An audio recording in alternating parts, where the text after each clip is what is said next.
নমস্কার বন্ধুরা, রুবিস কিচেনের ব্লগসে সবাইকে স্বাগতম। আশা করি আপনারা সবাই ভালো আছেন, আমিও ভালো আছি। চলে এসেছি রান্নার নতুন আরেকটা রেসিপি নিয়ে। আজকে করে দেখাবো পার্শে মাছ ফুলকপি আলু দিয়ে।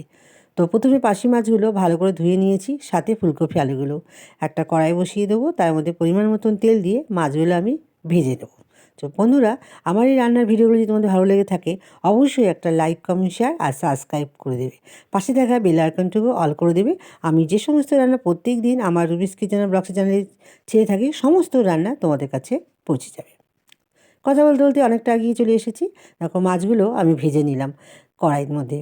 আর এই মাছগুলো সমস্ত ভেজে নিয়ে তুলে দিয়ে ওই তেলে আরেকটু তেল দিয়ে ফুলকপি আলুগুলো ভেজে নেব। আর ফুলকপি আলুগুলো আমি সেদ্ধ করে নেব না, যেহেতু শীতকালে ফুলকপি সেদ্ধ করে নিলে একদমই গলে যাবে। সেই জন্য ফুলকপি আলুগুলো তেলের মধ্যে ভালো করে ভেজে নেব। আর ভাজা অল্প অল্প ভাজা হয়ে গেলেই এর মধ্যে দিয়ে দেবো মশলা। মশলা বলতে আমি দুটো পেস্ট বানিয়েছিলাম। প্রথমে পেস্টটা হচ্ছে পেঁয়াজ, আদা, রসুন আর টমেটো দিয়ে। তারপরে আরেকটা পেস্ট বানিয়েছিলাম, সেটা হচ্ছে পোস্ত, কাজু বাদাম আর একটু সাদা তেল দিয়ে পেস্টটা বানিয়েছিলাম। একটু অন্যরকমভাবে পার্শে মাছটা করবো বলে সেই জন্য দ্বিতীয় পেস্টটা তোমাদেরকে শেয়ার করলাম। তো আমি প্রথমে পেঁয়াজ, আদা, রসুনটা দিয়ে নিলাম, দিয়ে ভালো করে কষিয়ে নিয়ে তার সঙ্গে গুঁড়ো মশলাও কিছু অ্যাড করব। এখানে গুঁড়ো মশলা বলতে আমি লঙ্কার গুঁড়ো 1.5 চামচের মতন দিয়েছিলাম, আর কাশ্মীরি লঙ্কার গুঁড়ো দিয়ে নিয়েছিলাম 1/2 চামচের মতন, যাতে রঙটা ভালো আসে। আর দিয়ে নিয়েছিলাম 1 চামচের মতন জিরে গুঁড়ো।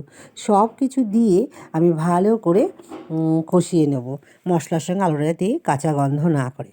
কষানো হয়ে গেলেই আমি যে দ্বিতীয় পেস্টটা বানিয়েছিলাম তিল, পোস্ত আর কাজু বাদাম, সেটাও দিয়ে নেব।